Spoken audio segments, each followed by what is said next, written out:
pa siya nag-book. Ito po ang dinayo namin dito sa Pampanga.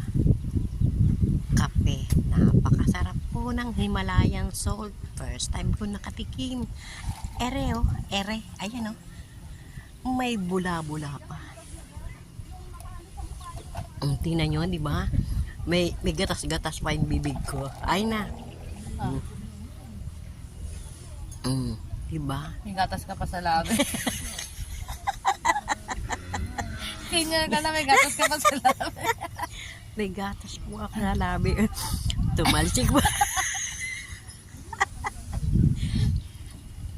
Ang sarap po. Akala ko nga Endorser yarn. maalat. Ang sarap pala. Mga ka-senior. Tara, punta kayo dito. Ganun.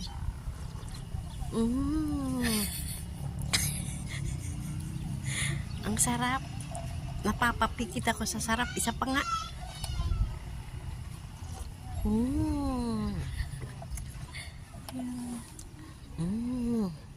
Ang sarap. Himalayan salt. Yan po ang kape na aming dinayo dito sa Pampanga.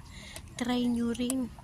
At with matching flower. O, tingnan nyo po. Ayun. Ayun ang mga moon. Nakita nyo ba? Pupunta kami doon. Mamaya-maya. Kaya bibili muna ako ng tinapay. Kapag usapan mo na yan, po ng tinapay. Nag-order ng kape, walang tinapay. Ay, hindi pwede ganun. Kailangan may pambara.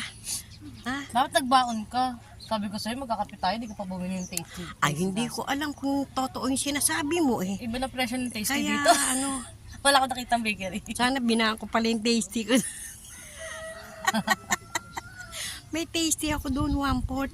Tsaka peanut butter. Buti pa nagbaon na lang ako. Kala ko kasi hindi totoong kape itong pupuntahan namin.